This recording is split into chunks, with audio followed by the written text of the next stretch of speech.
coming to you from the Clinton Global Initiative 2012, and I am lit right now by an amazing new product from WakaWaka Light Company, and this is the kind of thing that has the potential to revolutionize education throughout the world. And with us today is Maurits Groen of the WakaWaka Foundation. So this amazing light is something that you and your company has developed, and you're making it available to the world. Yes, we are. And I have to make sure to turn it off. It has four modes, yeah.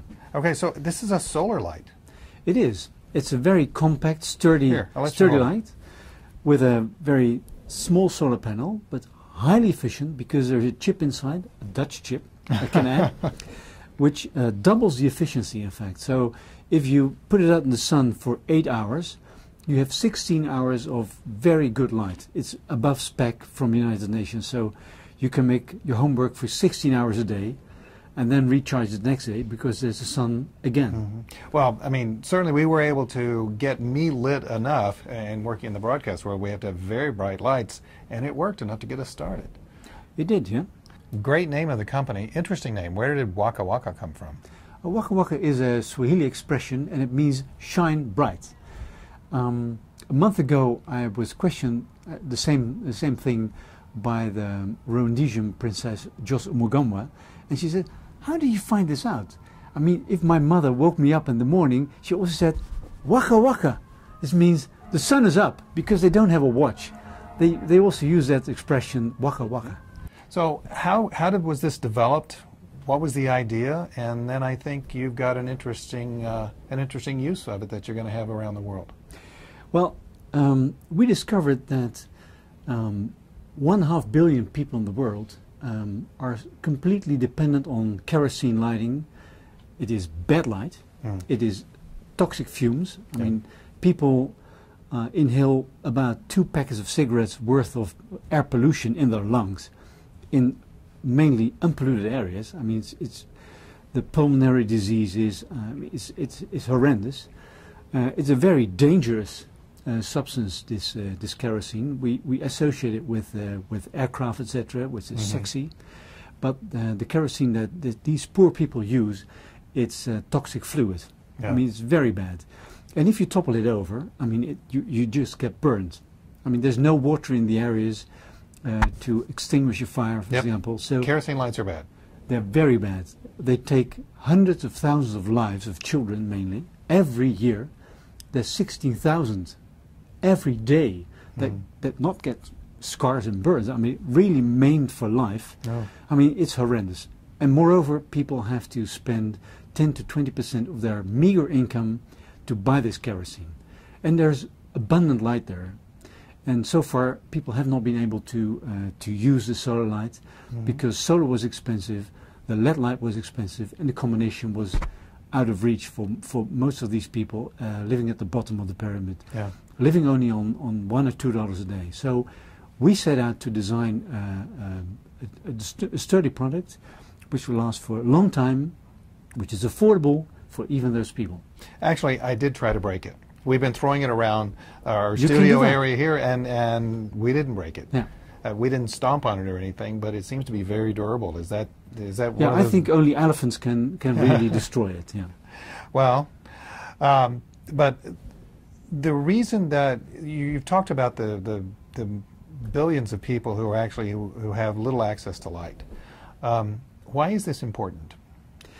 Well, of course, at 7 at night, especially in the equator areas, I mean the poor countries in Africa, Asia, etc., at 7 o'clock, all of a sudden it's dark, and people have to rely on these kerosene lamps. I told you about them. This means that hundreds of millions of children don't have the chance to educate themselves because there's no possibility to make homework. I mean, try yourself to read a book while having a candlelight. You have to be very close. It's all these fumes inside. It's very bad light, and you don't do that for much more than 10 minutes or 15 minutes.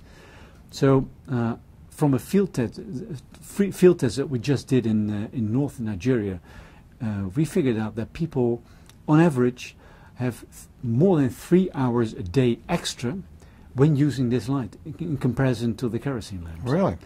Well, I live in Seattle, so it's not going to work out there, right? Oh, yes, it does. How come? I mean, Shell is about the same size, the same altitude as the Netherlands, where I live. Mm-hmm. When I put it out, even on an overcast day, it's still charging and it still gives you a lot of light.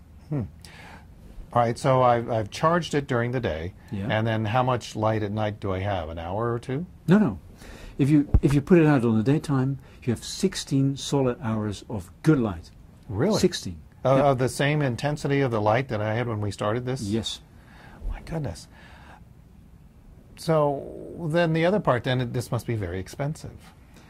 Well, we designed it to be affordable for people living on no more than $2 a day. So if they are to be using it, and especially these people are off-grid, they are not in a position to escape from the poverty trap by not having the possibility to educate themselves.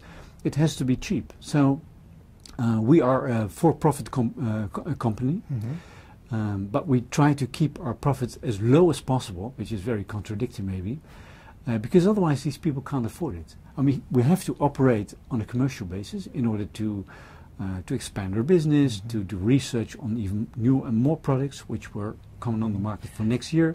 So, but we try to keep it as low as possible. It's brilliant. It is. So it works by, I open this. You can put it. How do I turn the light on? This? Yeah, push it.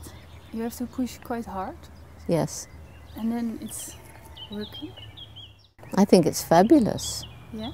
Yes, I'll take it out when I go to Tanzania and see what they think of it. I've got to tell you, when I first saw this, I was really excited because I having worked with many global NGOs, I can see the utility of this in so many different places.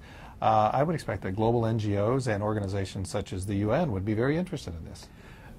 We only started to produce it about 4 months ago, and we've got being swamped with reactions. I mean, we're really overwhelmed.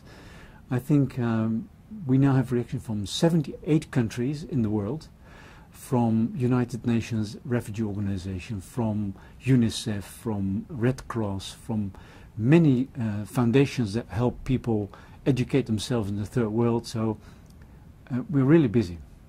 Fortunately. Yeah.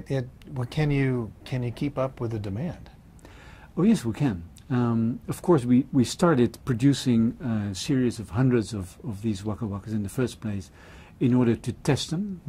How are they really working in practice? Do people like them? How would they use them? Do they have questions? Is there something that can be ameliorated in the meantime? We've done that. We've made some ameliorations. But now the product is ripe for the market, and we're upscaling. And from next month on, we can produce over 1 million a month. So, and after 2 or 3 months, it depends, we'll be able to produce 2.5 million each month. So, wow, how long will they last? There's two or three actually, three main components that answer your question. That's the batteries inside. They last for 3 years. We're working on expanding that lifetime, but 3 years. So if you have to replace the batteries in 3 years' time, you just chip up these at the back side. There's 4 of these screws inside. This is to protect them from not corroding, of course. Then you unscrew them, you just take it out, you click the batteries out, you click the new ones in, and you screw it again, and then you're done for another 3 years. So here you have the indicator which says that it's charging, that you're certain that it is charging even on an overcast day. If the hinge, for example, if you use it like this, I mean, it's very easy to do that. Or you put it on top of a bottle, for example, and it gives light like this. Or you put it like this. At some point, this will loosen a little bit. So then you can take out this one and this one, screw it again, and it's fixed and tight. I think it will last for 15 years. So it will last a long, long time. Okay, I'm hearing nothing but positives. If there were a negative, what would it be? I have to think really hard. I have to think really hard. You know what, actually, that's the thing. I've been trying to think of a negative with regard to this particular light and how it can be used in what we call impact countries here on Rainmakers, and I can't find one. So as a result of that, I think you're going to have nothing but success. So Martin, thank you very much for being on Rainmakers. Thank you very much.